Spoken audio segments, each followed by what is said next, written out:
नमस्कार, मेरे किचन में आपका स्वागत है। आइए आज हम नाश्ते में पालक आलू और प्याज से पकौड़े बनाएंगे। यह बहुत कम समय में बनकर तैयार हो जाते हैं और बहुत ही स्वादिष्ट लगते हैं।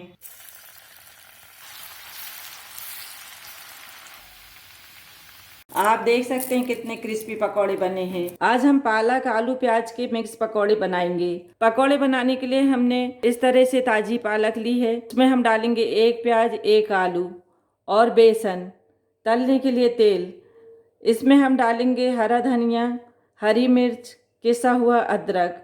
मसालों में हमें चाहिए नमक, हल्दी, धनिया पाउडर, लाल मिर्च पाउडर, खड़े धना, खड़ी सौंफ, खड़ा जीरा और अजवाइन। पालक आलू और प्याज से बने मिक्स पकौड़े बहुत ही स्वादिष्ट लगते हैं। इन्हें आप झटपट 5-10 मिनट में ही बना सकते हैं। पकौड़े बनाने के लिए हम पालक की इस तरह से कड़ी डंठल को अलग कर देंगे और इस तरह से पत्तियों को लेंगे और इनको हम धोने के बाद इनका पानी सुखा लेंगे और फिर इनको बारीक काट लेंगे और हम आलू को किस लेंगे। प्याज के भी हम बारीक पीस कर लेंगे। प्याज को भी हम बारीक लंबे पतले टुकड़ों में काटेंगे और धनिया को भी हम बारीक काट लेंगे। अब हम आलू प्याज पालक और धनिया को काट कर इनको तैयार कर लेते हैं। जब भी आप पालक को धोते हैं तो ज़्यादा पानी से इसको 3-4 बार अच्छे से धोएं।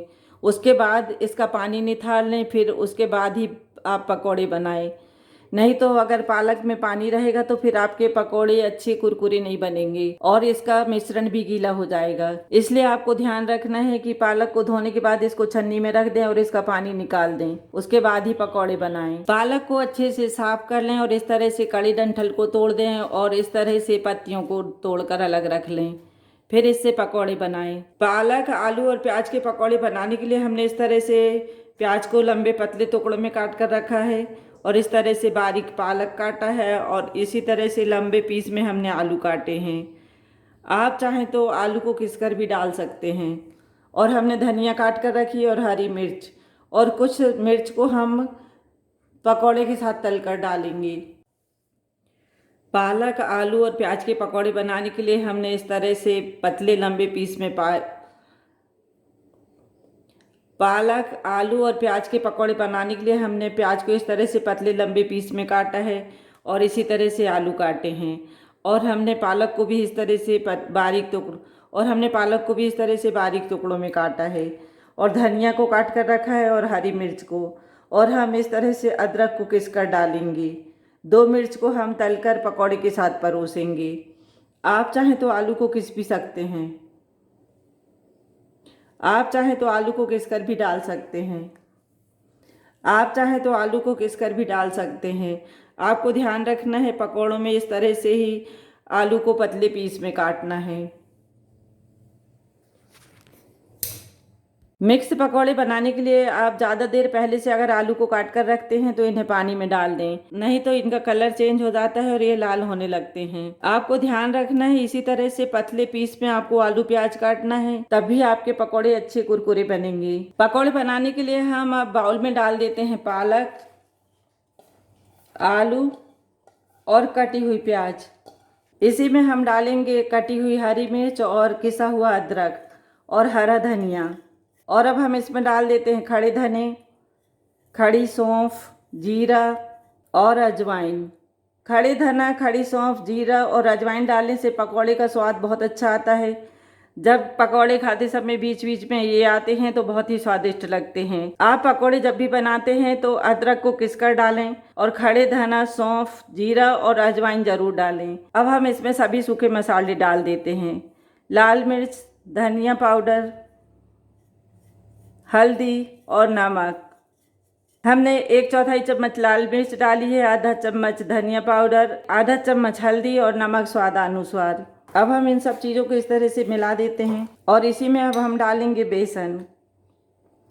हम करीब पहले 1 कटोरी बेसन को इस तरह से डाल देते हैं और इसको इस तरह से मिला देंगे। हमें बेसन थोड़ा थोड़ा डालकर ही मिलाना है, बहुत सारे बेसन को आप इकट्ठा ना डालें। हमें जितनी ज़रूरत होगी घोल में हम उतना ही बेसन डालेंगे। सभी चीज़ों में देखिए इस तरह से बेसन मिल गया है। पालक में नमी रहती है और देख सकते हैं आप इस तरह से बेसन ये गीला होने लगा है, इसलिए आप थोड़ा थोड़ा बेसन डालकर और चेक करते हुए फिर पानी डालें।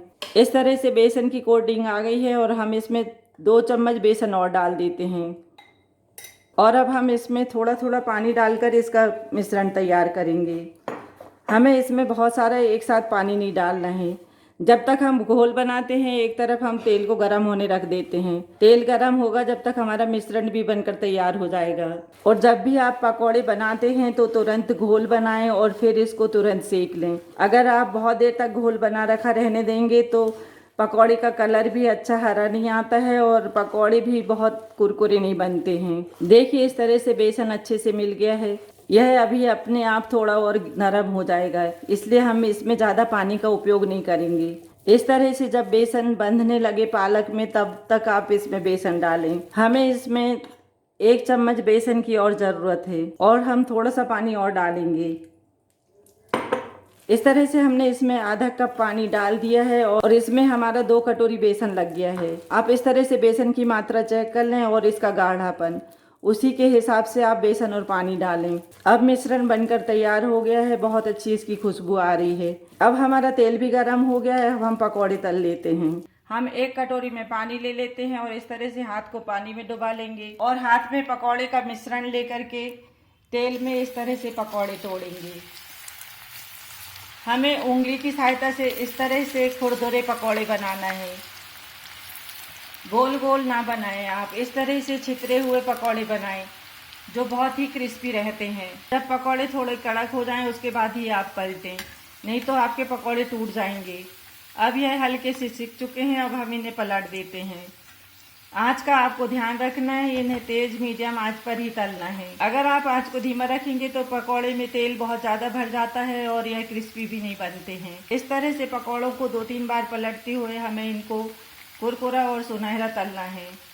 आप देख सकते हैं पकौड़े कितने अच्छे सिक रहे हैं। अगर आप इस तरह से गोल पकौड़े बनाएंगे तो ये ज़्यादा क्रिस्पी नहीं बनते हैं, इसलिए आप मिश्रण को इस तरह से छोड़ें जिससे छितरे हुए पकौड़े बनेंगे जो बहुत ही कुरकुरे बनते हैं और बहुत कम समय में सिककर इस तरह के पकौड़े ज़्यादा कुरकुरे बनते हैं। इन्हें आप बहुत ज़्यादा न तलें, नहीं तो इनका कलर डार्क हो जाएगा और यह जले जले से लगते हैं। अब पकौड़े सिक चुके हैं, अब हम इनको निकाल लेते हैं। आप देख सकते हैं पकौड़े कितने अच्छे सिके हैं। तुरंत बेसन घोलकर और तुरंत इनके पकौड़े बनाए, जिससे इसमें ज्यादा तेल भी नहीं जाता है और कुरकुरापन भी ज्यादा रहता है। इसी तरह से हम दूसरे पकौड़े तलेंगे।